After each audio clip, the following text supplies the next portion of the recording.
Hello, hello. I'm here with Rowan Smith at 5:40 in the morning in Australia. He said that he's had two sips of coffee, so he's ready to go. Rowan, thank you for doing this, man. You help people get fit so they can climb mountains. And what I really want to dial in here that I think is going to be so powerful for everybody listening is how specific your system is. You have a podcast to a Facebook group that you convert clients out of. You basically don't think about anything else. And we're going to be talking about your podcast a little bit, but for anybody listening here now and into the future, it's not exactly about the podcast. That's the message that I want to get across here. It's in figuring out what your lead generation and what your sales and what your conversion system is going to be. Like, what is that path? And just making that work for you. There are certainly going to be other opportunities. And I know I fall prey to this all of the time too. I see what else is out there. Talk to anybody who's worked for my company, they'll tell you that every week I'm like, guys, we should do this. And I now have enough people. I try to hire as disagreeable a staff as possible who are willing to tell me that they don't agree with me. And I have enough people now that disagree with me and stop me from doing it. But let's start here, Rowan. We're going to start like a little bit later on. So you help people get fit so they can climb mountains. Your clientele goes on trips and you work with hikers, and COVID hit and all of your clientele's trips now were canceled. What did you think? Yeah, it was obviously it was all a bit hectic when it all happened, because he said like 75% of my business is people going on international hikes. So they're going to Nepal or Africa or whatever it may be. So just in that first month, I think in March, it was just every single day, people dropping off, and which was pretty confronting, but everyone was in a similar situation. Right. So I was like, you know what? I don't know what I'm going to do. I put all this work in. I'm not going to give it up. I did have like the outlook of a little while ago, I'd made a decision that I wanted to be successful in 5 years, 6 years. Like that was a long-term goal of mine, as opposed to being in a year. So the stress levels weren't as bad as they could be, but obviously I lost like 3/4 of my business pretty quick. So I sort of made the decision I was going to just pivot slightly. A lot of the guys I was dealing with had, they were preparing for trips, but they also had aches and pains that they were dealing with. So knee pain, back pain, all of that jazz. So I just put my head down for a month and just really worked hard on that, and really messaged hard on that. Put together a few packages specifically working towards those things. So that was sort of my response to it all, which sort of pulled me out of that deep hole. It didn't get me back to where I was, but it got me out of that hole for the moment. So the stress levels were high for a while, but we got there. And so these are people who had aches and pains, probably because they're hikers, and hikers have aches and pains. Because, I mean, any kind of repetitive exercise like that, you're going to have aches and pains. I know when I go on hikes, like the back of my knees. We've done some really long ones. We did one in Greece that was really cool. It's called the Samaria Gorge, and it's the longest continual gorge hike in Europe. And we did it on the island of Crete, and it was basically 15 kilometers downhill in a rocky quarry. And man, by the end of that, the back of my knees, Allison, of course, my wife, is just like, like running. The back of my knees, I'm like limping, they're taped up. So talk to me. So these were the same people who had signed up or were talking about signing up with you about going on hikes. You basically reached out to them again and said, I know you're not going on hikes anymore, but like, let's fix some of this other stuff so that when you could, like, how was that messaging? How did you do that? Yeah. So probably the people that I had, like the actual clientele that I had, they were gone. They weren't coming back for like 12 months or until things opened up. But I don't have a big following, and I still don't have a big following, but I had a relatively dedicated following from a few things I was doing, whether it was like, run the podcast. Obviously we're going to talk about that, but I've been doing email marketing for ages, and I had my Facebook group. So I had a following, and I was just sort of really going hard at them. So I did a couple of promotions. I was doing basically just running all your plays, John. I was doing the Founding Client Challenge. I was doing the free upon completion stuff. I was doing, I put together a few shorter challenges, which led into a full package. And So it wasn't the people I was working with, but it was reaching out to the people who'd been just watching my stuff for a while. Okay. And people who are listening. Yeah, that's it. That's it. Because of some of the work you were doing before. Let's talk about the numbers a bit of following. I mean, I want to talk about revenue as well. I've got a note here that 2 weeks ago you did 12K in a week. So I mean, you're doing some good numbers for anybody listening here, you know. But I want to talk to you about numbers because you said, you know, there's not a lot of people following you. Your group isn't that big, but like you're deep with them. And you really looked at as the expert by these people. Talk about how you made that happen, because the amount of times that I say you don't need that many people. You need a few of the right people. Like 30 clients at $200 a month is $72,000 a year. Like you don't need that many bodies. And it's one of those things that I think is easy to hear and agree with, especially when somebody does the math, but then we all compare ourselves to everybody else on the internet. That's hard. So talk to me about how you go in super deep with these people. So my biggest philosophy around all that I started from almost day one was just one quote, and it was always be more consistent than the other guy. And okay.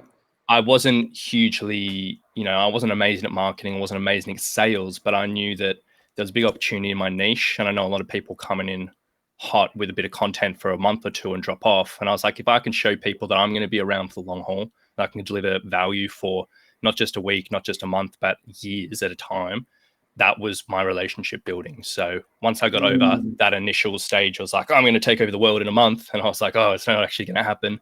Then I was like, you know what, like if I can communicate with people for a year, for 2 years, for 3 years, for 4 years, whatever it may be, that's just communication again and again and again and again. And that's going to build that relationship. So when they do need help, they're going to come to me. And it was, yeah.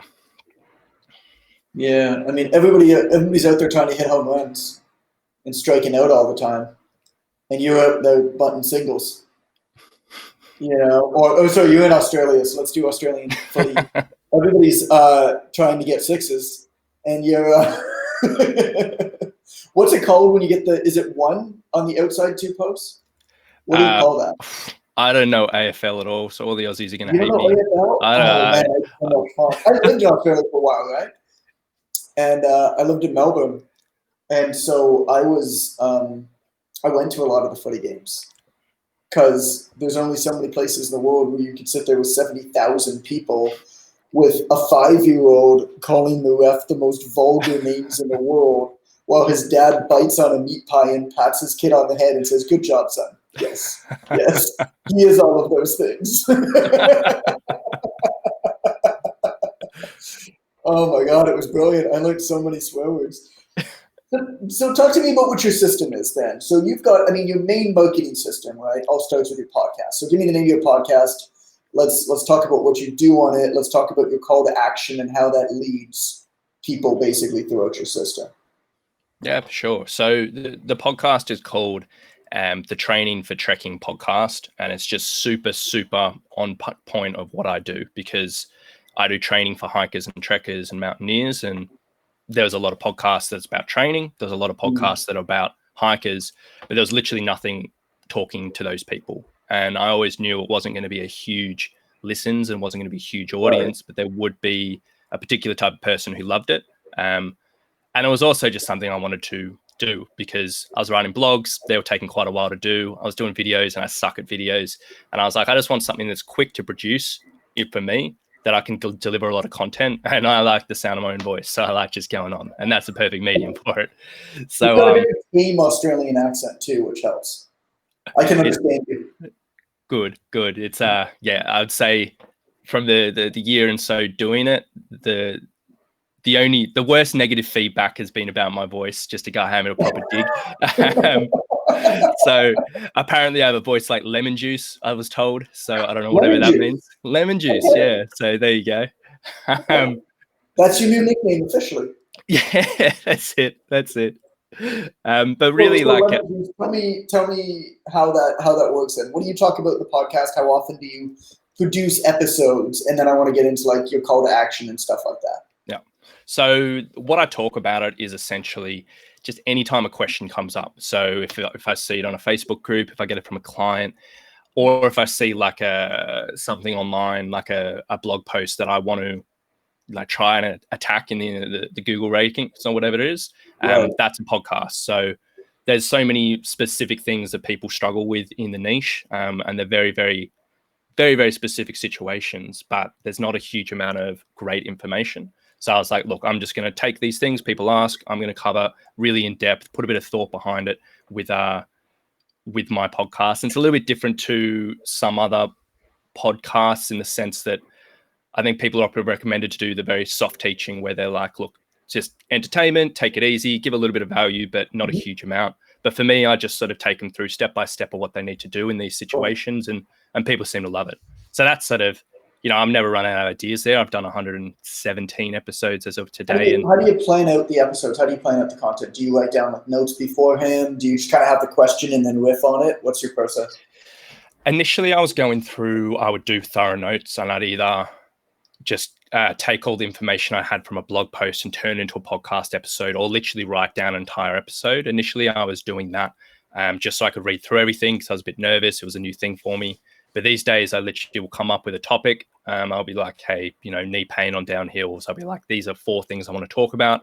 And then I'll just ram on and just go, just talk and talk and talk and talk. Mm-hmm. And I'll admit the structured ones will probably flow a little bit better. But, if I roll in and I chat and it takes me 10 minutes to do an episode without any thought, like thinking beforehand, I'm pretty happy with that. Perfect. So you've done 117 episodes? Yep. It's a lot of singles. Yeah, that's it. But that's what it takes, right? I mean, it's impossible when you go that deep into your audience and you put in that much work consistently. It is literally impossible not to be successful. Like, that's the most amazing thing to me. I'll never forget, it was Seth Godin, who's a sort of a marketing guru guy that I've always kind of felt an affinity for. And he will appear, I remember seeing him say this at one point, said, I will appear on any podcast, no matter how big or small your audience is, as long as you've done 100 episodes. It's not that rule. The amount of people who reach out to me, they're like, hey, I'm starting a podcast. Will you be my first guest? I'm like, no. That sounds like a terrible idea. Hey, would you like to have a conversation with me? Maybe. But like, we're the only ones going to be having it. So what's your call to action? So how do you get people into the Facebook group from the podcast? So, well, I would think this has probably been a big turning point recently since OTA 2, because before I didn't know where I was directing people from the podcast. I would do everything under the sun. I'd ask for reviews. I'd ask for people on my email list. I'd ask directly to my training. I didn't really know what I was doing. But then once we sort of had a chat and we were like, look, we want to lead people into the Facebook group. That's sort of where this streamlined process is going to go.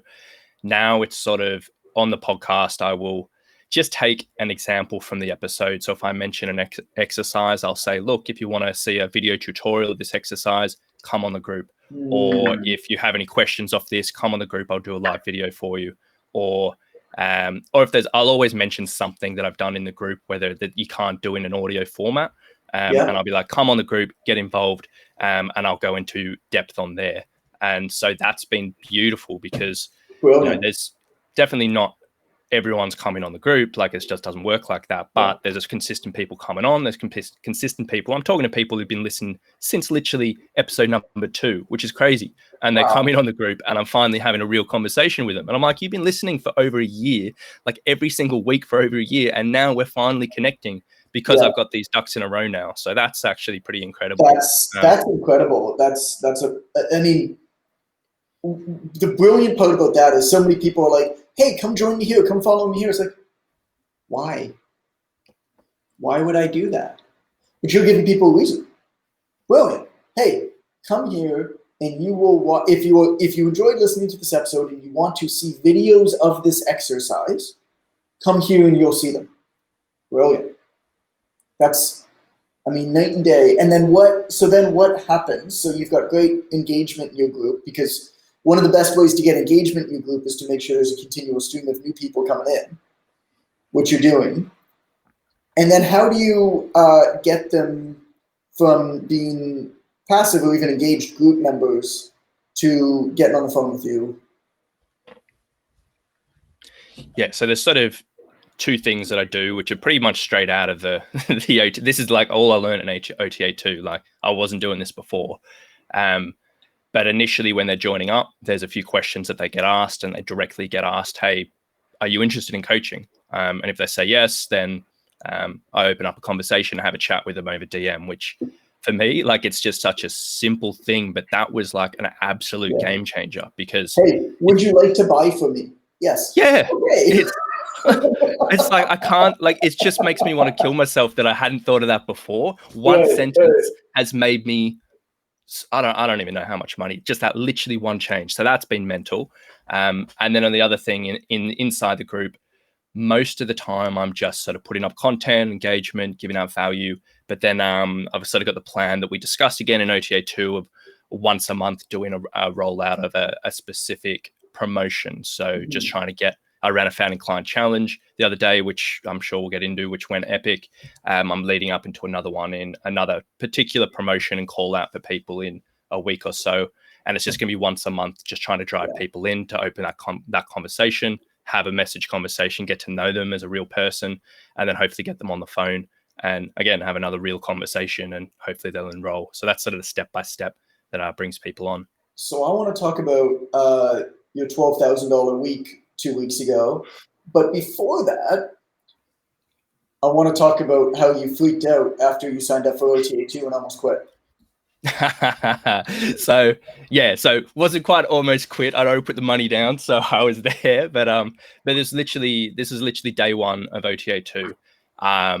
And which I woke up, it was Monday. I woke up at like 5 o'clock, so I was pumped to get in the materials. I was like, yeah. And I get on there, watch the first few videos with Jason talking through, and he was talking through the program structure and the pricing that like, the recommended thing, this is what we're going to aim for what you guys are going to be charging for. Yeah. And I watched those videos and I was like, man, like that's a lot of money to charge my packages for. And man, the structure, it's not completely foreign, but it's quite different to what I'm doing. And I was in my head, I was thinking, can I do that? Like I haven't been struck with imposter syndrome in a while, but I was like, oh my gosh, that's uncomfortable. And then I saw people in the group putting up all these results saying they're selling these packages, they're making this money, all of this. And I was like, man, am I in the wrong place? Like, I don't know if I can live up to this. Like, this is hectic.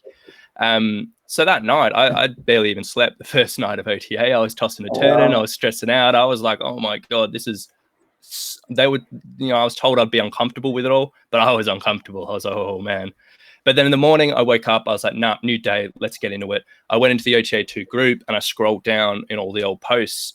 And then I saw that all the people who were making all this money, who were doing all these great things, who were doing all these amazing things, they had been in the same situation as me, but 8 or 10 weeks ago. They literally were putting up the same things in the group. They were going through the same struggles.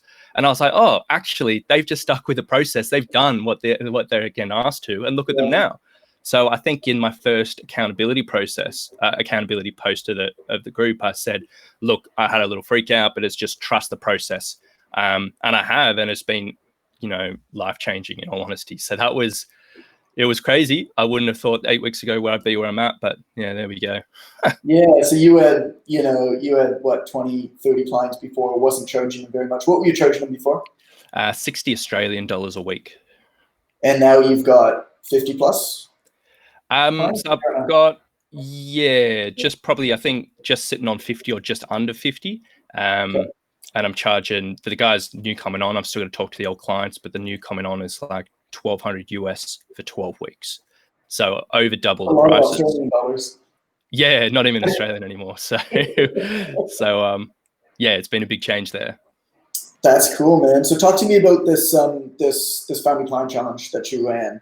Because this is one of the really cool things about that model, about that founding client challenge model, is like we use it as like, hey, here's how you get your first clients, but the amount of money that has generated for people who have in OTA 2 is insane, because all that it is it's just an engagement tool. I mean, we just tweak it a tiny bit so you get on the phone and sell a premium package. And it's incredible how much. So talk to me about what you did there. Yeah, so it sort of got to the stage where, we chat with Jason. He came up with a game plan. He was like, work through these bits of the material, do this. You're going to run a founding client challenge and see how you go. So I'd ran a finding client challenge in the past and been, gotten a few people on, and it was pretty good. But this time around, it was with all the new processes from OTA 2, and it was so different because I did the same. What do you call it? Posting structure. So I went through everything in the founding client, did the lives, did the videos, did the posts on all my different channels, which was great. And I got a few good pieces of engagement with a few really nice pieces of content, which were directly from some stuff I'd learned in OTA 2, which is great. But then previously, when I got that engagement, I just it was like I had a football covered in grease. I was like, just lost people everywhere. I was like, because I'll admit I didn't stick to the original founding client script, so I just did my own thing, and I didn't know what I was doing. I was crazy. But this one, now I've learned so much. It was like everyone that came in, it was just like, I've got you. I'm going to lead you. I'm going to look after you. I'm going to take you step by step by step. So for everyone that expressed interest, I probably had a conversation via DM, and probably 90% of those people actually booked on the phone call, which is crazy for me. Like that's crazy. I mean, that's crazy high percentage for anybody. But that's a testament to the work that you did leading up to that, right? Yeah, and that's it. And it was just all that, like, as you said, all that foundation stuff, and just they trusted me by that stage, and I hadn't asked for anything for quite a while. But then, like, once we got them on the phone, before, like, again, I would be like, I'll lose people all over the shop. But now I've got a very particular process. It's like not a script or like it's just structured in stone, but I'm a lot better at that on the phone conversations. I can lead people to where, we want to go. I can discover where they need. The script that we work with you to build is not a script where you're sitting there like this and like leading through it. I mean, it's a structure, right? And then you learn how to work within that structure, and that takes practice. That's why we force you to practice. I feel like that's the thing that like some of the people in OTA 2 love and other people hate, is that we force you to practice with other students, your sales, because it's so awkward. Role playing is simultaneously the most useful and most awkward thing you could possibly do. Yeah, and it takes a bit of a hit to your confidence when you've got one of the senior OTA guys and they're giving you feedback and you're like, oh man, like I don't want feedback. Like you haven't had feedback in that long. So that is so valuable. Feedback for anybody. So if this makes you feel any better, Rowan, and also anybody listening, we're getting some feedback on some of our sales materials for OTA right now, and we are being torn apart, like absolutely shredded. Like Jason came in, and he just looked at me today at the office. He watched the video last night of like the teardown of it, and he's just like, that hurt. So you're going to see some changes there. But anyway, that's cool. Were you skeptical about OTA 2 before? I mean, I know you said after you signed on, kind of you had these notes pop in, but before you signed on, were you skeptical? Like I think because you've done such the long game and everything, I was pretty ready to buy. I just had my money in my hand. I was like, if I get in, I'm in. But there's definitely like just the pure step of investing money in my business with some type of coaching service. I was skeptical because I've dipped my toe in a few things. I've tried to find someone, and no one's really ever understood my business enough for me to want to put my money down. And so I've had like hour-long conversations with people before, and they've completely missed. So tell me about that. Why did you feel that? Why did you feel that before? So why did I feel the rapport? Did you don't need to name any names, but like tell me, like, because I think this is good too for anybody listening, like selling to their clients. Like, what made you, as the prospect, feel that towards the person selling you? Oh, this is exactly it. It's beautiful because what made me feel like that is what I've been taught in OTA 2 as well with my sales process, so I can see it on both ends. But basically in the sales call or the enrollment call, and it was on the phone for an hour digging into my business, and I had a very, very particular thing in my head. I was like, this is what I need help with. And basically I was like, I need to grow my following and I need to grow my reach, because people only reach out to help when something goes wrong. So I need to grow.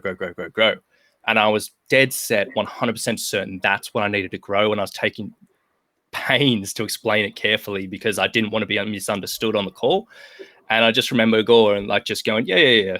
Like, you know, listening to it, taking it in. And he was like, let me be straight with you. He was like, it sounds to me like you've got a fine following. You've got plenty of people and, you know, you don't need to grow that. It's good, but you don't really need to grow that. It sounds to me like you have a sales problem in the sense that you can't take these people. Yeah. And you can't take these people and turn it into customers. And it was literally like a light bulb going off in my head. Like, I can't believe I'd never thought of it before, but like I just avoided sales for my whole thing. And to see someone on a conversation who I just talked with for 40 minutes, who actually understood where I was at, who could give me leadership in that call and actually say, look, actually what you're saying, yeah, I can see what you're saying, but from our opinion, this is probably what you need to work on. It was honestly like a light bulb went off my head. It was game changing. And that purely that one sentence sold me, because I was like, they know what they're doing. They know what I'm doing and they can help. So that was that was crazy. It is. Yeah. I got asked a question probably a month ago now, but I still really remember it. He said, I think it was like in an Instagram DM or something. Like, it was not like an intelligent medium, but because nothing good happens on Instagram. But I'm a self-loathing Instagrammer. I'm a self-loathing like social media guy, I feel like. Anyway, the question was, how many, like if you're really honest, how many trainers that are doing just okay or even struggling now, like how close are they to really thriving? Like, call it 100K, call it 150K a year. And I was like, it is a uncanny amount. The amount of trainers that are out there that are good enough at what they do, that have more than enough people who look at them and already look at them as kind of an expert, that are just missing that conversion piece. That if they get that, and I mean, if you've listened to any of these other interviews, you see that. I mean, you can talk to anybody in OTA too, you see that. Like, these people literally 4, 5, 6x their prices and take on more clients for no other reason. Like, their business doesn't change in any way. Marc-Andre Sears is my favorite example of that. He literally didn't change anything except he got better at sales calls. And he went, and now he's doing 50 to 60K a month consistently. He's done that for the last, 5 months. And like, the exact same, no more content, no extra networks, nothing. He's not even engaging people differently. He's getting like the same amount of people on the phone. I mean, it's incredible how much that one little piece is missing and how much of an impact that makes. But we're resistant to it. Like, it's hard. It's hard to do things that you're not good at or feel uncomfortable. And like, we didn't become fitness professionals to be salespeople, right? So it takes some time. So I'm happy you were ready to have that conversation with us. That's exciting. So as we wrap this up, because we got to get going, who would you recommend level 2 of the Online Trainer Academy for? For anyone who's put a bit of work in their business initially, who's seen that early success, but they're just ready to accelerate things and go up to the next level, and they just don't know what to do, because there's so many, as much as particular things have worked for me, the support systems help in so many different areas, and there's so many different ways of adjusting the material to suit people. So no matter where you are and what you actually approach, like, you know, your problems are, if you're in that stage where you think you could be doing better or you see long-term success, but you want to accelerate that, for sure, OTA 2 is going to be there for you, because the people in there are incredible, the coaching's incredible, and you'll get, like, you know, you'll get the support you need to get to that next level. And I think that's where I'm at right now. And I've seen so many people in the group do that. And I think anyone who's looking for that, that's the right place for them. That's awesome, buddy. Well, thank you for waking up at the crack of dawn to do this with us. And anybody listening, if you're looking to scale up, if you're already at $1,000 a month or more, you're looking to scale up your online training business, just like Rowan, go to the ptdc.com/OTA2. There's an application there. Once you fill out the application, you'll be invited to book your first call. And like I said, we'll be honest with you. If we think that you're right for OTA2, we'll tell you. If we don't think that we can help you, we'll tell you, and we'll give you, to the best of our ability, advice on what to do next so that you are ready, in the future for OTA2. Thank you for being here. Thank you for listening, Rowan. Thanks for your time, man. Have a good day. No, absolute pleasure. Thanks for having me on, mate. You got it.